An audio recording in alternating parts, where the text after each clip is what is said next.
For decades, the Second City has taken audiences on a side-splitting journey of improvisational comedy. Now, the company's latest undertaking, It's Not You, It's Me, takes shots at heartbreak, missed connections, and of course, relationships in all their messy forms. The show opens tonight at the Garner Galleria Theater, and with more are performers George C. Owens and Jackie Southey. Welcome. Thank you for having us. Yeah, welcome to Colorado. Yeah, George, I'll start with you. For those who don't know about Second City, let's talk about it. Yeah, Second City was started in 1959. It started as some students from the University of Chicago, and it's kind of blossomed from there. It was very popular in the 70s with a lot of its famous alumni like Bill Murray and that generation, and it's kind of continued to grow, and it's a breeding ground for young comedians to perform. Yeah, you mentioned Bill Murray. It's also Tina Fey, Stephen Colbert. Yeah. I mean, just so many neat ones, and a lot of people are unfamiliar with that whole scene. Yeah. I mean, Tina Fey, Stephen Colbert, Stephen Carell, Keegan-Michael Key, Amy Poehler. Who else do we have? Catherine O'Hara, John Candy, Amy Bryant, Chris Redd, Chris Farley. Isn't that great? Yeah. What brought you? Me, I mean, I've always loved making people laugh. They offer a kids camp at Second City. I did the kids camp, and I thought, well, I think this might be it for me. And so I went to college in Chicago and immediately started taking classes and performing there. And now I tour, and I can't believe I get the opportunity. That's great, and it's so much fun to learn that it's at a a kids blast. camp, you know, and to go, definitely. these are my people. Yeah. That's awesome. All right, so we've either said or have heard this saying, it's not you, it's me, right? Okay, so let's talk about how this came to be. Well, I mean, like you mentioned, the show is all about relationships, and I think everyone has, like you said, heard that saying before, and so our show takes a poke at all relationships, whether they're romantic, platonic, with your family, with your friends, and in any scenario, it is always usually me. And not you. Yeah. So yeah. That's where it's not. So it goes. It's not you. It's me. But it's really you. But it's really also me. really me. Yeah, exactly. Talk about the ensemble. Now you're an improvisational group, but are there some parts of the show that are scripted, or is it really all improv? I would say actually most of the show is scripted. It's about 75% sketch and 25% improvisation. So.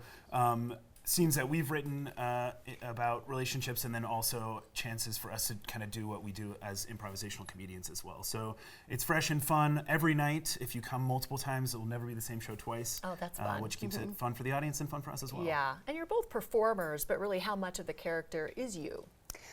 I would say 99.9%. Really? I mean, part of being a comedian is using your real life and your real experiences, and Second City really is good about honing in on that.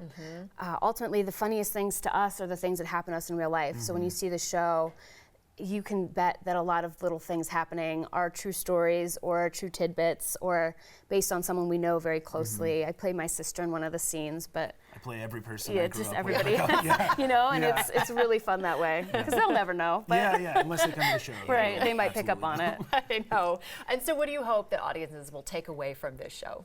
I think it's a really fun departure from what's going on in the world right now.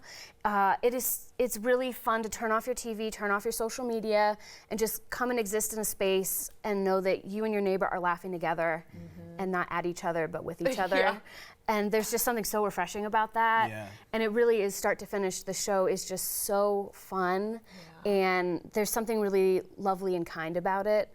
And I think for me, that's really what I get excited when I see a full house because I'm like, oh, they're about to go on a journey together and we're a part of it, so it's fun. That's neat. A lot of ebbs and flows of emotions, and you go away with, like you said, something fun and easy. We talked to George about what his inspirations were. What got you into acting and comedy? My dad, mostly. He's a ham. He's a huge ham.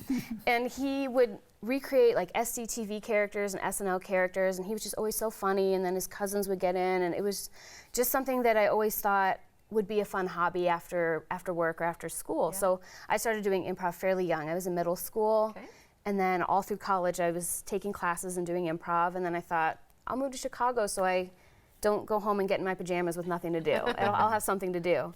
And I always knew I wanted to work at Second City, but it's kind of a pipe dream. There's a lot of people that want this job. Certainly. And we feel so humbled to have it. Every day it's like, oh my gosh. Yeah, and one day somebody will be mentioning your names in addition to all those A-listers. Here's hoping. George and Jackie, thank you. Thanks so much for having us. Of course.